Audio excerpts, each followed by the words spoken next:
This show brought to you by the Entertainment Radio Network and presented in part by Craftsman.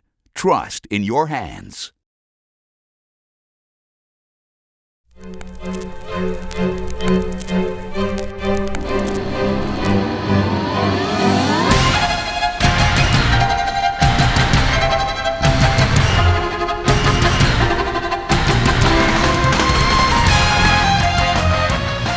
Welcome back, everybody, and thanks for joining us for part 2 of the Pebble Beach Concours d'Elegance interview with Jay Leno. It is the 60th anniversary of the Pebble Beach Concours, and Jay is always up there giving away cars and telling great jokes, but this time, he's sitting with us talking cars. I'm Alan Taylor from Car and Driver. It is the Car Crazy Hour. The other car crazy guys sitting around the table are Corky Coker and also Bill Warner from the Amelia Island Concours. Let's jump right back into it. Did you bring anything here today? No, I didn't bring anything this time. Now, people always see the Big Dog Garage truck going down the road, and somebody called me and they go, "What's Jay bringing?" I said, "I don't know what he's bringing." No, that's Bernard. That's Bernard racing it. Yeah, he's racing his Hagerman Jaguar and his Formula Atlantic. So he goes around to the tracks, and we just painted it on the garage. Now, you were running around the Laguna Seca the other day. Do you ever want to get out on the track there and just race a little? I have great respect for guys that do this. You know, the one thing about cars is guys think if they can afford something, they can do it. And I realize race car drivers are like athletes. I used to read that Sterling Moss could read a newspaper at 20 feet, and I see guys go around the track. I remember once these guys go around, they come, "Oh, we need a quarter-pound more pressure on the left-right." I go on the track and I go, "What's that thumping?" "Oh, you got a flat." "Oh, I do?" "Oh, I didn't realize." Okay. I mean, I rode with Jackie Stewart, I've written with Sterling, and you realize these guys are extraordinary athletes at what they do. Well, you know what you're good at, you know what you're not good at. And plus, when you're in show business, you either have to be the greatest guy who beats everybody, or you're an idiot who can't do anything. There's no middle ground. Right. But there's nothing funnier to me than seeing the fat guy with the leather suit, where the buttons are pulling. Oh, you're describing me, actually, right now. Careful. Doesn't quite fit in the I driving still suit, race. So I'm in the spotlight a lot in the job that I have, so I like to come here and observe and watch the guys do it. And I enjoy driving the cars. Plus, I am mechanically extremely sympathetic. When I have an old car like a Bugatti, those cars, I enjoy driving them swiftly, but I don't really enjoy beating on them and doing, It's not fun when they break. No, and I'm not good enough to make the car do what it's totally capable of. So I enjoy driving them and using them, and I use them not hard, but certainly moderately hard, and so they last a long time. Out of all the shows you get to go to, the car shows around, there's Pebble Beach, there's Bill's show, Amelia Island. You have a couple that you like that you won't miss for anything? Is this one of them? Well, I do tend to come to this one because it's on the West Coast. I've been trying to get to Amelia Island for years, but I have to work on Sunday and I have to work on Friday, so I don't really get a chance to. But his is that is the greatest show, certainly on the East Coast, if not of all time. In fact, a lot of people prefer it because it isn't quite as. This gets a little crazy. Yeah, this is so much, right now. And I like the classes of things he does. They do unusual sort of things, Right. Everything hot rods, motorcycles, all kinds of different. That's what I like. Each year there's something different or unusual, and you think, "Oh, I'm not interested in that." And then you go look at it and you go, "Oh, I learned something." Any car show I go and I learn something. Because there are only so many Duesenbergs, and there's only so many Bugattis, and you come here 3 years in a row, and you've seen every one of them. Are you hunting for anything at this point? No, I just I like everything. I like everything. But I mean, is there anything that you're kind of looking at? Like, I wouldn't mind getting one of those Isetta BMWs, or because you have a pretty good sized thing going on. I like the oddball stuff. I am somewhat looking for a Panhard. Hence Dyna. the reason why he's with us right now. That's right. I'll sell you my Muntz jet. Yeah, You need a Muntz jet is. jet. I like oddball failures. I like cars that didn't quite make it because they were either the engineer just put too much heart and soul in it and people didn't care. That was a great thing about the Mustang. Originally, it was supposed to have independent suspension. Lee Iacocca says nobody cared about that crap. Just give it a sexy body, give it a live axle, give it a V8 and a transmission, and boom, and you sold 1 million. Yeah, right. Make a bunch of them. So Ford just showed the world the Boss 302. Have you seen that yet? Great car, yeah.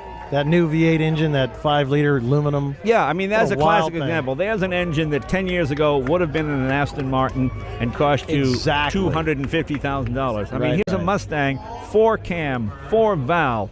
I mean, how pretty exotic amazing. is that? I mean, that's... and they do it for $40,000 or whatever it is. So I see your wife just walked by, Mavis, right? Yeah. How many years you been married? I've been married 30 years.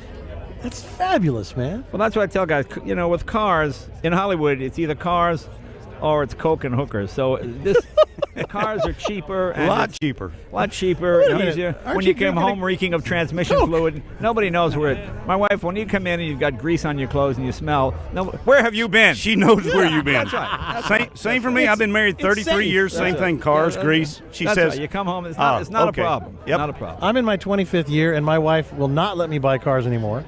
No I way. have like 14. Well, I guess you know who's the Yeah, boss. no question We about know it. who's in charge of You this know, place. Cork, like- here's what Cork and I say: that we're doing it, Yeah. and you like it. That's right. Yeah. Honey, did That's you hear right. that? I'm joining the real men's right. club. Now, That's I've right. been married 44 years, and I just buy them and hide them somewhere That's else. it. See, now there's You the know other that works good because a lot of times I'll go.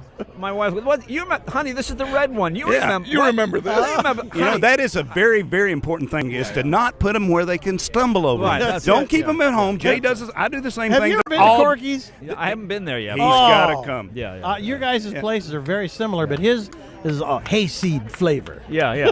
Okay, you said something. I'm going to take it back to the statement that is ringing in my head here. You're supporting the American car companies. Right, right. I love that.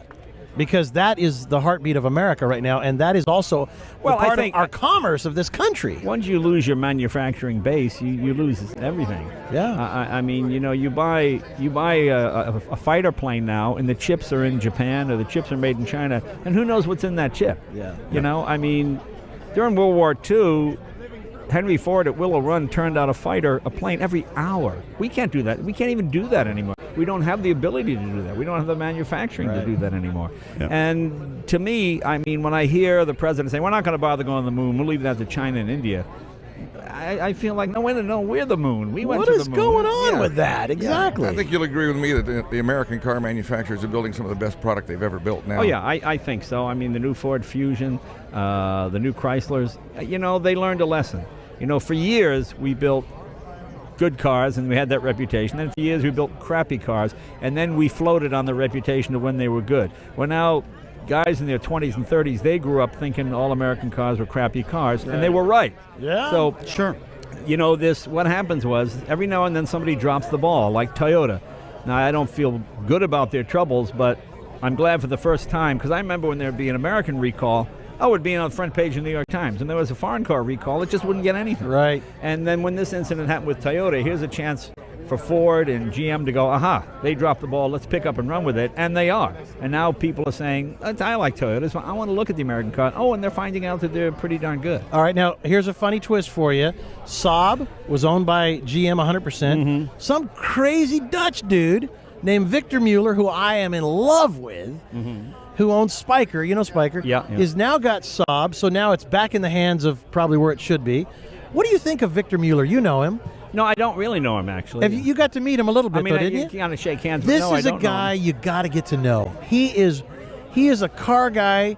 He was an entrepreneur, young guy. He was at Yeah. 29 years old. Now he made the Spiker company. Yeah. He bought $1 billion company for $75 million.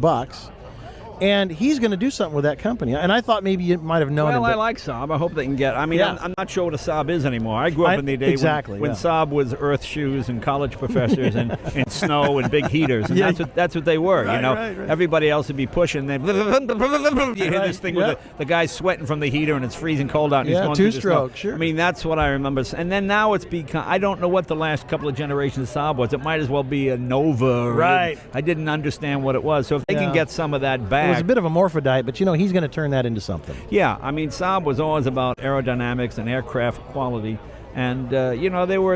I've got a '58 Saab, a 3-cylinder. I love it. It's got ring, Yeah, right. and the freewheeling and all that kind of stuff. So Bizarre. we'll see. Ford Motor Company. I'm just going to a couple of car companies. Alan Mulally, do you know him? Yeah, I do know him actually. Is he a good guy like he seems? You know, he's a great guy. I don't know. He's not a car guy. He gets to be more of a car guy. But obviously he knows how to run a company well. I mean, I'm proud of the fact that they didn't take any bailout money. Yep. And they chose yeah. to do it the right way. Yep. And I thought that was pretty good because in the public's eye, well, the guy that didn't take bailout money, that's... He's like us. That's He's- better than the guy that didn't take the handout, you know. That's exactly went in right. hawk early, that's all. Shows character. Yep. I think so. Chrysler and Fiat. What do you think of that? You know, I was a Chrysler. I did a benefit for the museum last month in Detroit, and You know, that new Fiat is great. It's a nice You're talking driving about the car. 500. The 500. Yeah. It's a nice driving car. It's a nice size car. Right. And it's a proper car. It's not an electric or anything. Cute And as a bug's ear, I'll And tell you you. can drive it anywhere, and I think it'll do well. They showed me some things in the pipeline for Chrysler that look really, really exciting. So we'll see. Yeah.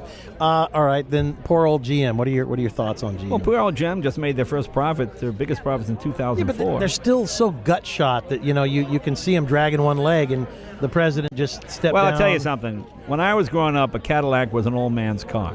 And now I hear young people, they talk about, among rappers and young urban kids, what's the hottest car? The Escalade. Escalade. I see young guys, CTSV. I see executives in their 30s buying a Cadillac CTSV with a stick, and you go, wow, suddenly a Cadillac is a young person's brand again. It's not the old man's car anymore. So that is one of those things that's almost impossible to turn around. Sure. So the fact that they're able to do that with some creative marketing and some sharp edge some styling. good product. Yeah, it's That's all right. It's all product, but I love the CTSV. It's basically a ZR1 with 4 seats. And it's an amazing car, and they seem to be selling all that they make. Yeah, So.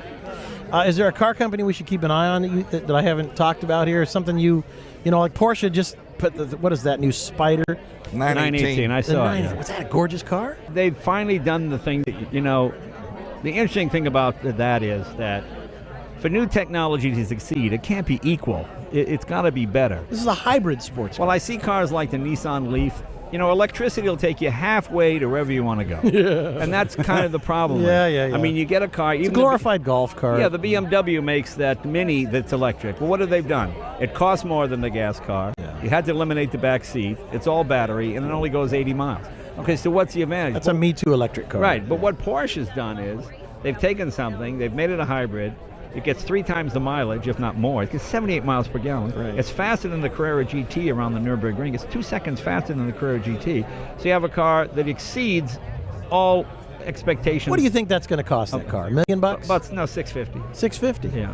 See, now that's actually not a bad deal for that car. They talk about electric cars having range anxiety. And It's like Jay says, halfway there. Yeah, right. The Porsche You get and there, the don't get Chevrolet Volt address that. Yeah, what do you think of the Volt? I think the Volt's a great car, and I think that's the future of hybrids. You have electric. I have a number of these electric motorcycles, and I drove one around, and I got within a mile of my garage, and I stopped, and I had to push it a mile and a half. No way. Well, because I was.